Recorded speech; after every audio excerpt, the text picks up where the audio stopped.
ဘတ်စကားဘော်ကနေဘောလုံးပြုတ်ကျသွားတဲ့ကောင်လေးနှစ်ယောက်ကိုကူညီဖို့အတွက်လမ်းလျှောက်လာတဲ့အမျိုးသမီးတစ်ယောက်ကဘောလုံးကိုကန်သွင်းလိုက်ပါတယ်။အဲ့ဒီနောက်မှာသူမဟာအားအင်တွေကိုစူးစီးပြီးနောက်ထပ်ဘောလုံးတစ်လုံးကိုကားထဲကိုတိတိကျကျကန်သွင်းလိုက်ပြန်တယ်။ဒီမြင်ကွင်းကိုဘောလုံးနီးပြတစ်ယောက်ကမြင်လိုက်ရပြီးသူမကိုသူ့အတင်းရဲ့လက်ထောက်နီးပြအဖြစ်ချက်ချင်းခေါ်ယူဖို့ကန့်လန့်လိုက်ပါတယ်။လစာကတော့ညှိနှိုင်းနိုင်တယ်လို့ဆိုပါတယ်။အမျိုးသမီးကအစကတော့ညှင်းဆန်ဖို့ရည်ရွယ်ခဲ့ပေမဲ့ TV မှာသူမကိုထုတ်ပဲခဲတဲ့အသင်းကချန်ပီယံဆုရသွားတာကိုမြင်လိုက်ရချိန်မှာတော့သူမရဲ့အနိုင်လိုစိတ်ကချက်ချင်းပေါ်ပေါက်လာခဲ့ပါတယ်။သူမဟာနီးပြရဲ့ကန့်လန့်ချက်ကိုချက်ချင်းလက်ခံလိုက်ပြီးလုံးဝလစာယူမှာမဟုတ်ဘူးလို့ကြေညာလိုက်ပါတယ်။တကယ်တော့ဒီမျိုးသမီးဟာကမ္ဘာထိပ်တန်းဘောလုံးပဲဖြစ်ပါတယ်။ကမ္ဘာအဆင့်မီပြစ်မှတ်သွင်းစိန်ခေါ်မှုတွေကိုတောင်မှသူမကအတားရကန်သွင်းလိုက်ရုံနဲ့ဂိုးသွင်းနိုင်သူပါ။ဒါပေမဲ့သူမဟာအသင်းကိုကမ္ဘာချန်ပီယံဆုစီဦးဆောင်ဖို့အနီးကပ်ဆုံးအချိန်မှာပဲကိုဝင်ရှိနေတာကိုမမျှော်လင့်ပဲသိလိုက်ရပါတဲရွေးချယ်စရာမရှိတာကြောင့်ပြိုင်ပွဲကနေနှုတ်ထွက်ခဲ့ရပါတယ်။9နှစ်ကြာပြီးနောက်မှလည်းအမျိုးသမီးဟာချန်ပီယံဖြစ်လို့တဲ့အိမ်မက်ကိုလက်မလျှော့နိုင်သေးပါဘူး။သူမဟာချန်ပီယံဆုမရခဲ့တဲ့အတွက်နောက်နောက်ကိုပြန်လည်ဖြစ်စည်းဖို့မျှော်လင့်ရင်းခင်မုန်းဖြစ်သူရဲ့ဘောလုံးအသင်းမှာလက်ထောက်နီးပြအဖြစ်လုပ်ကိုင်နေခဲ့ပါတယ်။သူမရဲ့စူးစမ်းအားထုတ်မှုတွေကအကျိုးပေးခဲ့ပါတယ်။သူမရဲ့လမ်းညွှန်မှုအောက်မှာအသင်းဟာဖိုင်နယ်ပွဲအထိလျင်မြန်စွာတက်လှမ်းနိုင်ခဲ့ပါတယ်။သူမဟာဒီအံ့ဖွယ်သတင်းကိုခင်မုန်းဖြစ်သူကိုပြောပြဖို့လုံနေတော့မှပဲခင်မုန်းဖြစ်သူဟာသူ့ရဲ့ကင်းပွန်းကြီးနဲ့အတူရှောက်လာတာကိုတွေးလိုက်ရပြီးသူမကိုချက်ချင်းအလုတ်ထုတ်လိုက်ပါတယ်။သူကသူ့ရဲ့အိုမင်းရင်ရော်နေပြီဖြစ်တဲ့ဇနီးဟောင်းကိုကွာရှင်းကျင်တယ်လို့ပါပြောခဲ့ပါတယ်။အမျိုးသမီးကချက်ချင်းပဲခင်မုန်းဖြစ်သူကိုရက်ဆက်တယ်လို့အဖြစ်တင်ပြောဆိုခဲ့ပါတယ်။ဒီအတင်းအတွက်သူမပေးဆက်ခဲ့တဲ့များကိုပြောပြခဲ့ပြီးနောက်ဆုံးမှာတော့အခုလိုတစ္ဆာဖောက်ခံရတဲ့အကြောင်းထောက်ပြခဲ့ပါတယ်။ဒါပေမဲ့ခင်မုန်းဖြစ်သူကအတင်းရဲ့အောင်မြင်မှုအလုံးဟာသူ့ရဲ့နီးပြူဟာတွေကြောင့်သာဖြစ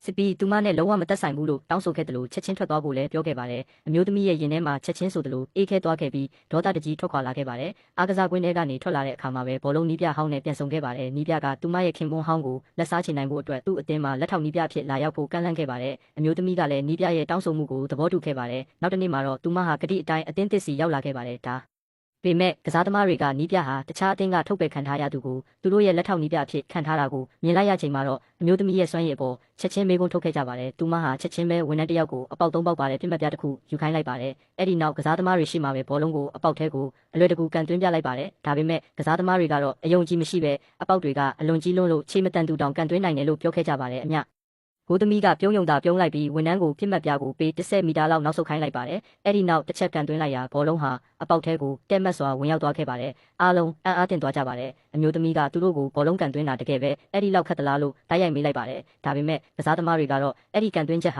ကန်ကောင်းတာလို့ဆိုကလက်မခံပဲရှိနေခဲ့ပါတယ်။ဒီတော့အမျိုးသမီးဟာဝန်ထမ်းကိုပြစ်မှတ်ပြကိုနောက်ထပ်ပေး90အထိထပ်ပြီးနောက်ဆုတ်ခိုင်းလိုက်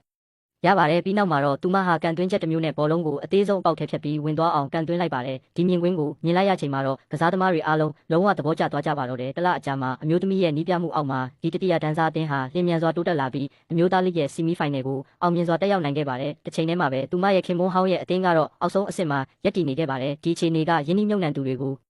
ုမကျေနပ်စေခဲ့ပါဘူးသူတို့ကနောက်ပွဲမှာအနိုင်မရရင်ရန်ပုံငွေအားလုံးကိုရုပ်သိမ်းမယ်လို့တတိပေးခဲ့ပါတယ်ခင်ပွန်းဟောင်းကတော့နောက်ပွဲမှာအနိုင်ရစေရမယ်လို့ကတိပေးရင်းခဲယုံကလွဲလို့မတက်နိုင်ခဲ့ပါဘူးယင်းနှိမ့်ညွန့်နှံသူတွေထွက်သွားပြီးနောက်မှာသူဟာမြေပြင်ပေါ်ကဘောလုံးမဂဇင်းတစ်စောင်ကိုတွေ့လိုက်ရပြီးအသင်းကောင်းအဖြစ်ရုတ်တရက်ထွက်ပေါ်လာတဲ့မြင်းမဲအသင်းရဲ့နီးပြဟာသူ့ရဲ့ဇနီးဟောင်းဖြစ်နေတာကိုသိလိုက်ရချိန်မှာတော့တုန်လှုပ်သွားခဲ့ပါတယ်သူဟာဇနီးဟောင်းကိုပြန်ခေါ်ဖို့ချက်ချင်းဆုံးဖြတ်လိုက်ပါတယ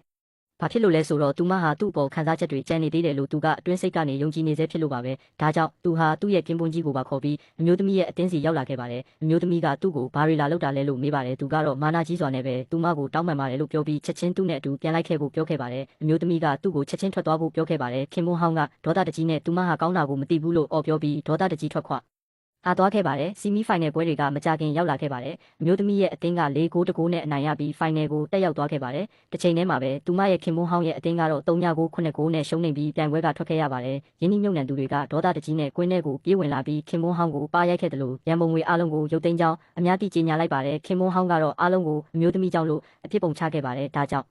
သူဟာအမျိုးသမီးရဲ့အသင်းကဝန်ထမ်းတဦးကိုလိုက်လံရှာဖွေခဲ့ပါတယ်။အမျိုးသမီးရဲ့အသင်းနည်းဗျူဟာတွေကိုခိုးယူပြီးသူ့ကိုပေးရင်အမေရိကန်ဒေါ်လာ9သိန်းပေးမယ်လို့ကတိပေးခဲ့ပါတယ်။အဲ့ဒီလူကလည်းချီတုံချတုံမဖြစ်ပဲပတ်စံကိုယူခဲ့ပါတယ်။ဖိုင်နယ်ပွဲနေ့မှာအမျိုးသမီးရဲ့အသင်းဟာချန်ပီယံဆုကို3ကြိမ်ဆက်တိုက်ရယူထားတဲ့အင်အားကြီးအသင်းနဲ့ရင်ဆိုင်ရပါတော့မယ်ပွဲစပြီး9မိနစ်အတွင်းမှာပဲအမျိုးသမီးရဲ့အသင်းကတမတ်ရခဲ့ပါတယ်။အမျိုးသမီးကဒီပွဲကိုအနိုင်ရမယ်လို့ယုံကြည်စိတ်ချခဲ့ပါတယ်။ဒါပေမဲ့နောက်ဖြစ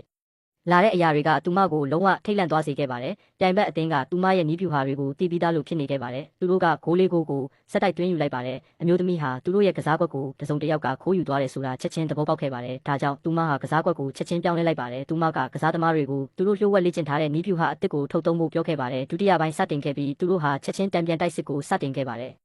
ပြိုင်ဘက်ကစားသမားတွေကသူတို့ရဲ့တိုက်စစ်ကဘလောက်အင်အားကြီးမားလာတယ်ဆိုတာမြင်ပြီးတခုခုမှားနေပြီဆိုတာသိလိုက်ကြပါတယ်ပြိုင်ဘက်အသင်းကောင်းဆောင်ကချက်ချင်းပဲအမိန့်ပေးခဲ့ပါတယ်သူတို့ကကစားသမားတွေကိုရည်ရွယ်ချက်ရှိရှိနဲ့ထိခိုက်ဒဏ်ရာရအောင်လုပ်လာခဲ့ကြပါတယ်နီးပြကဒိုင်လူကြီးကိုရှင်းပြခိုင်းခဲ့ပေမဲ့အဲ့ဒီအစားအဝါကတ်ထုတ်ခံလိုက်ရပါတယ်အမျိုးသမီးစိုးရိမ်ပူပန်လာခဲ့ပြီးပြိုင်ဘက်အသင်းကဒီလိုမတရားတဲ့လှည့်ကွက်တွေကိုဆက်သုံးနေခဲ့ပြီးဂိုးသွင်းလိုက်လုပ်နေခဲ့ပါတယ်သူတို့ကအမြ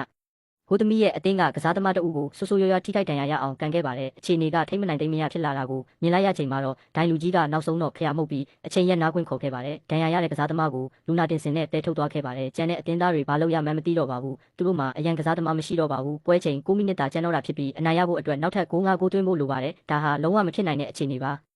အားလုံးအကြီးအကျယ်စိတ်ပြအားငယ်နေချိန်မှာနီးပြကအမျိုးသမီးကိုကိုယ်တိုင်ကွင်းထဲမှာဝင်ကစားဖို့ပြောခဲ့ပါတယ်အမျိုးသမီးကလည်းဒီလိုနဲ့ရှုံးနိမ့်မှုကိုလက်မခံနိုင်ပါဘူးဒါကြောင့်သူမဟာကွင်းထဲကိုဝင်ရောက်ဖို့ဆုံးဖြတ်ခဲ့ပါတယ်ဒါပေမဲ့သူမရဲ့ပြိုင်ဘက်တွေကသူမရဲ့အသက်အရွယ်နဲ့ဘောလုံးကစားတာကိုလှောင်ပြောင်ခဲ့ကြပါတယ်သူမဟာကိုတရုတ်ဆောင်ပြနေတာလို့တောင်ပြောခဲ့ကြပါတယ်ဒါပေမဲ့နောက်တစ်စက္ကန့်မှာတော့